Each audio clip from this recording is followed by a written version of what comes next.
Welcome back. So we have hit October. It is technically now fall, and I'm really excited about our project for today because in the month of October we all celebrate Halloween. However, Halloween is considered different in different cultures. Different cultures kind of experience so-called Halloween differently. So in Mexico, we are actually going to focus on Day of the Dead, which is a somewhat equivalent. It's a little bit similar. In a lot of ways it's different though. And it is actually how they celebrate their dead. And it's actually a celebration of life. So when we think of our Halloween, we think of scary and spooky and all those things. They don't think of it that way, even though they're using things like the skull and different things like altars and stuff like that. They are not actually thinking of it as scary. It is a celebration of life. So it is actually pronounced Dia de los Muertos, and it's Day of the Dead. And our Halloween is October 31st, but Day of the Dead in Mexico is actually November 1st and 2nd. And the people in that culture of Mexico actually come together and they will go to graves of their deceased loved ones, and they will set up things like altars in their homes where they will put things out like meals, the favorite meals and foods of those people. They'll put out pictures, they'll put out flowers, marigolds in particular are something that they'll put out. They'll put water out, a cup of water out. All sorts of different things are put out actually to celebrate all those favorite things and mementos of that loved one, and it's once a year. So today, that's a little bit of background on it, and today we are going to kind of follow suit as far as that holiday. We're going to do something that's kind of a mix of our cultures.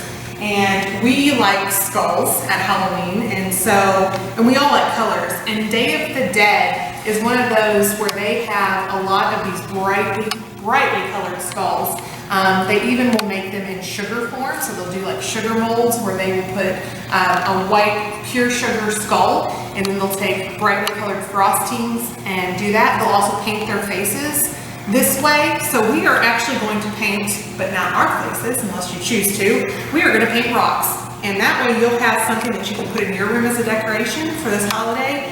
And also as a remembrance of different cultures and diversity, and how we all are similar in a lot of ways, but we have our differences that make us individual.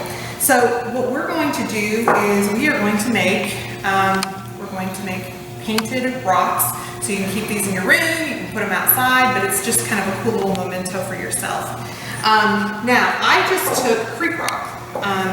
So I didn't buy any rock. I don't know what you have access to. But these are just organically shaped rocks. I did mention on the supply list the things that we'll be using, and the first thing on our supply list are large rocks. Now, these vary, right? But you want something large enough that you can actually paint and put some detail in. So something big enough that hopefully that you can get like a face on, okay? The smoother the rock, the easier for you to paint. So I've tried to get some, rocks that aren't too bumpy. And somewhat shaped like a skull. So, because they're organic, which means that they're found in nature, it's a natural form, they're not going to be perfect, and that's okay. But these kind of give you an idea of, a shape that would be skull-like, or something that would be a similar form, okay? This one's a little bit more elongated, but that's okay, that's what makes them fun. Secondly, you're going to need some paint. Now, on mine, you can use any base color that you choose to, but I have found that the ones that work best are going to be a white or a black base. That way you can put you want to make sure that you're putting the right colors, because that's the point of this. So, again, these little acrylic paints that we've used in the past, you can get them at Walmart or Dollar General. They're usually about $1 or sometimes even $2 for $1. I'm going to actually, because I made an example of both, I think I'm actually going to go with a black base for mine today, but I'll be using that. And then what I found to be easier, just because of the detail, is to actually go ahead and get some Puffy Paints. Again, these can be bought individually, or you can actually purchase them as a set. And so depending on what you have, you can do these. I bought this set at Walmart. This was considered a neon set. I did have some acrylic paint, or this is tempera, but in neon colors, but because of the tips on these, you'll see that the application is a whole lot easier to actually be able to do some detail. So that's why I went that route. Now, I also included, I've got these. You'll see these are a little bit cheaper. These will work perfectly well. Fabric paints, if you happen to have those at home. There's lots of different things, but if you've got that application tip like this where it comes to a point, that's going to make it a whole lot easier for you to actually do lines and details and dots. Dots is another thing that you'll see a lot of. So glitter glue pens, those are fun. However, they're sheer underneath, so they may not give you as much color as a actual colored paint. So if you can find the ones that actually have a color to them, in addition, I mean, the glitter's great, so you can add that to it, but you do want some actual colors.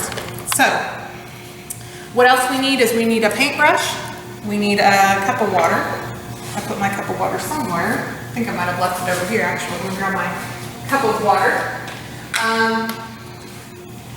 Something to actually put your paint on. I'm using a piece of palette paper today, so I can just throw that away.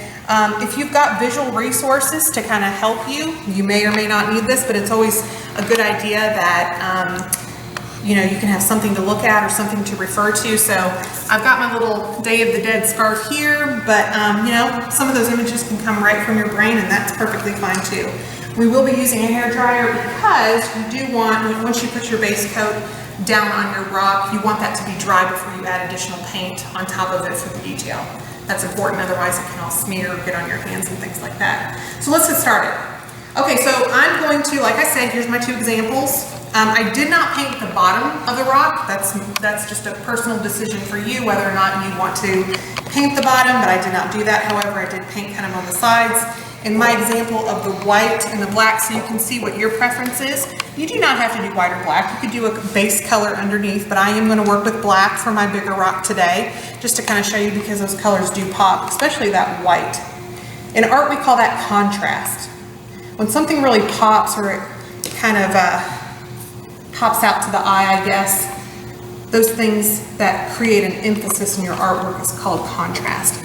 So I'm just putting black paint. You don't need a whole lot. You just need to basically cover the crevices of the rocks as best you can. Now I will tell you that if you were like me and you've got your rocks from a creek bed or close to home or in your backyard or whatever, it probably would help to take a scrub brush and wash them off and let them dry, so that if there's any dirt or debris that is on your rock from being out in your yard or being out in the creek bed, it doesn't get your paint mucky or interact with any of your designs, because you know your brush won't be picking any of that up. So that's just kind of a friendly tip.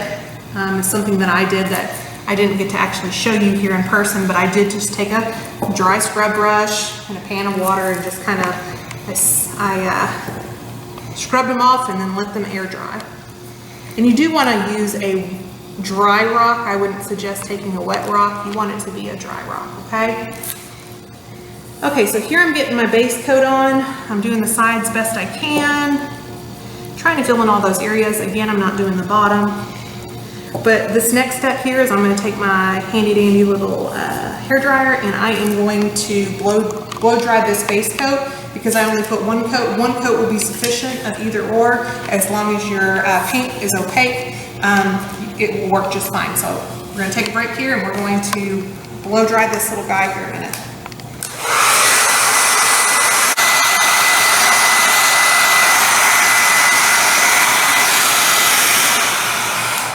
Okay, so now we have a dry rock, and all of our paint is dried around it. This keeps us from getting it on our hands while we move on to actually decorate and add the detail. I did want to throw out a few tips, just, you know, kind of in advance, because I like to give you options based on what you have available to you, because not everybody has the same things or access to the same things. So I do want to throw out that even though I'm starting with a black, if you're using white, you can actually do some detail with, you don't have black puffy paint, you could use a Sharpie. Okay, so what we're going to do is we are going to start by, I'm going to do some of the outlines of the face here. And I'm using these applicators. And I'm gonna do the two eyes. And it's usually like kind of festival-like, that's the way I explain it, but there's no right or wrong answer to how you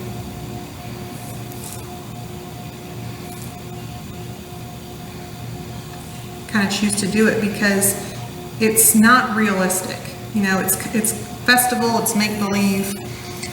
For the nose, I found the easiest way to do a nose was actually just kind of like an upside down heart. That kind of gives you like the socket of the nose in a skeleton.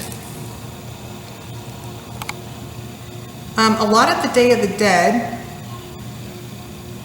you can do different kinds of smiles. I did almost like a Jack Skellington sort of smile, but a lot of them are really kind of blocky. And that's real easy to do, because all you do for that is you make lines across and then block it across. I will give you another tip. When I started these, to keep them from kind of popping the paint out, sometimes they want to pop, you can take a safety pin and you can kind of jab it inside of there so you get a steady stream. Okay, so let's move on to some colors.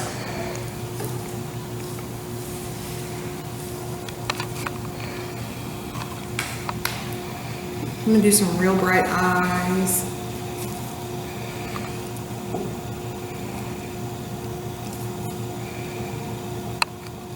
Another thing that you see a lot of in Day of the Dead is you're going to see a lot of these real intricate details that you might see in Mexican artwork.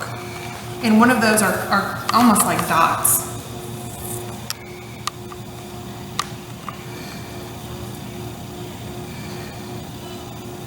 And flowers is another one that you'll see a lot of. Flowers, so I'm going to add some flowers here. But bright colors, that's a big one. Bright colors in particular.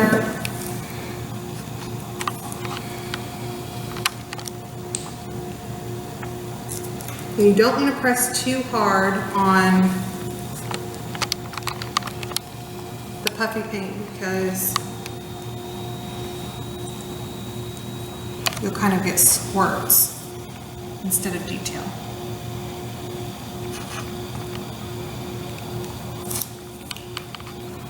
But you can see that contrast that I'm talking about and how easy it is to make that pop. Oh, see, there's a squirt. But you can use that to fill it in. But the harder you press on these, it'll squirt quite a bit. So I'm gonna do a few more dots, and I'm almost done. So the more that you add to these, the better they will look, the more contrast that you can create. If you don't have the puffy paint, you can even use a cotton swab to make those dots with, you know, other neon paints that you might have at home. But it's a really cool way of actually having a decoration that combines our culture with the Mexican culture so that we can actually celebrate those things together.